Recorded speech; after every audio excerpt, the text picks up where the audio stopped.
Hey everyone, my name is Vince Palco and we're back for another safety chat. Today we're talking leak detection, and I'm super excited to have Steve Carney on the call. He is our area manager in upstate New York. Steve, welcome to the call. Or not call, Thanks, this is the internet video. Yes, exactly right. Yep. Thank you, Vince. How are you doing? I'm awesome, and I'm super excited to chat with you because you've had 11 to 12 years of experience in leak detection. Is that right? Correct. Yeah. I kind of got into the industry in Scotland, of all places. They were busy with an extensive mains rehab project going on over there. A lot of old pipes that they needed to be putting in new ones. I was involved with the leak detection on those, and obviously finding the old ones to begin the repairs. That's how I got involved. Just a fresh kid out of college, or when was this? This was back in early 2000. Yep, I got a bug to start traveling. I'm originally born and raised in South Africa, but had some family in Scotland, so I decided to take a trip over there and got the job opportunity and grabbed it and started running with it. Took me all over Scotland. It was great. Awesome. So let's dive right into it. Can you give our audience just like some real easy, simple tips about the different types of leak detection that we do here at GPRS? That would be a great place to start. Sure, yeah. Well, a lot of our leak detection, we get calls from municipalities who, they talk about unaccounted water, and that's basically water that's being processed down through the distribution system and isn't metered. In other words, lost through leaks. So, they get a good idea about how much they're losing, and it can vary depending on the size of the municipality.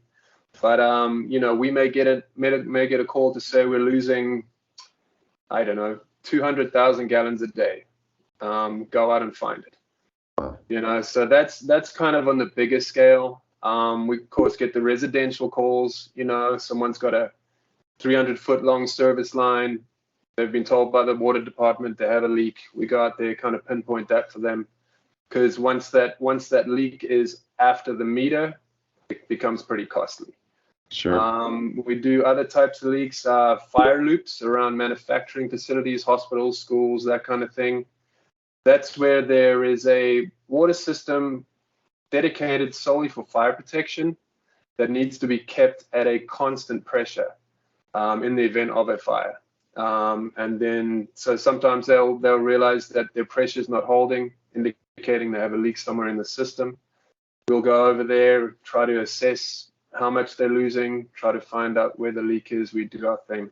Oh, and then another big one that's coming up quite often now is new mains that go in the ground. They are required by the state or county that they're in, that these mains have to pass a pressure test.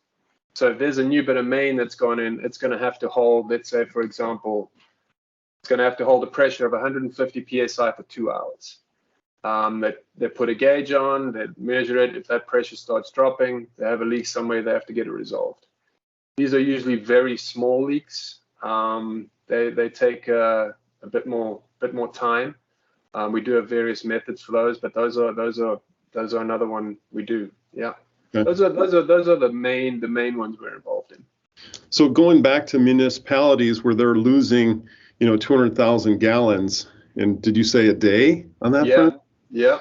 Do they see the water bill uptick in a month? Is this how fast can they spot that something is wrong? Is it on a daily basis, monthly basis?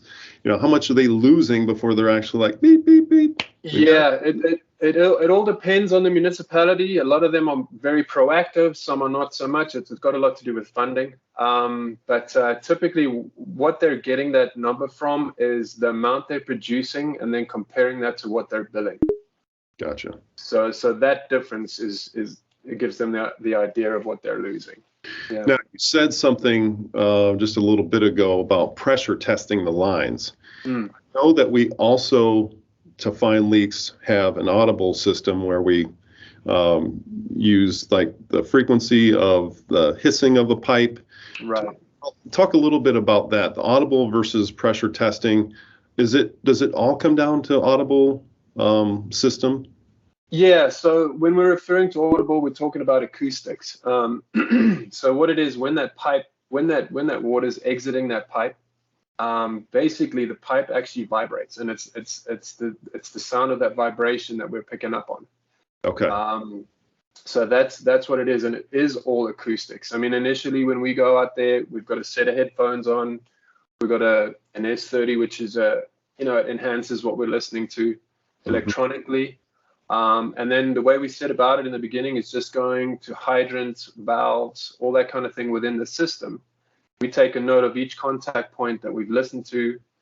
We give it a bit of a rating, whether it's got positive leak signal, maybe some, or quiet, and then at the end of it, we've got that area we listen to. We can visually have a look at that map and see where our hot spots are, where we want to go kind of troubleshoot those leaks. Okay.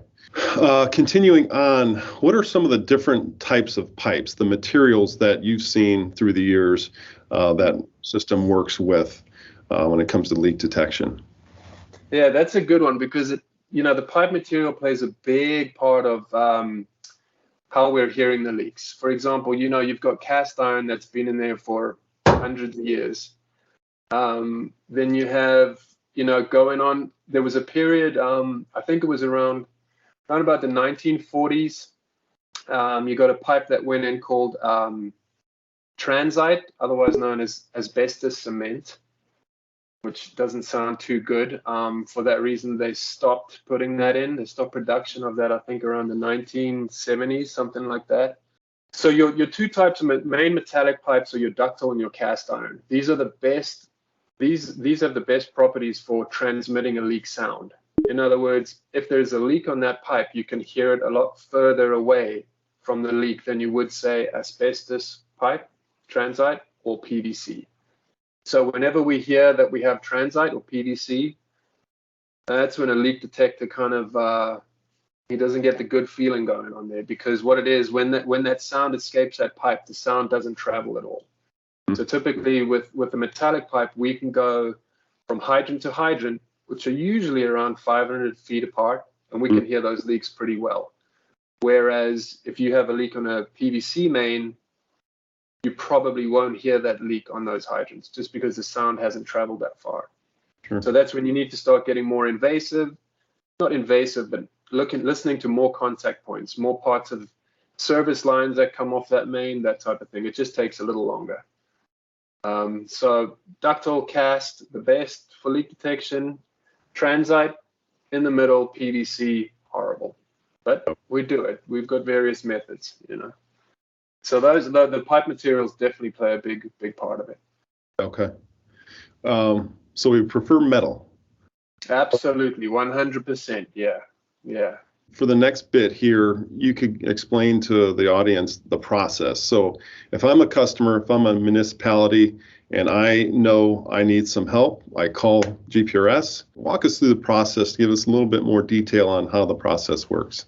Right. So we'll meet with the customer. They might highlight an area they have. Let's say, for example, they have one particular street that has an issue. They know they have an issue. Let's say, residents are complaining of low pressure or whatever it may be. So we'll go in there. Like I said, we'll sound the hydrants and any available valves. That'll give us a good idea about where we think the leak is, just by listening to the intensity of this leak signal we have on these different contact points.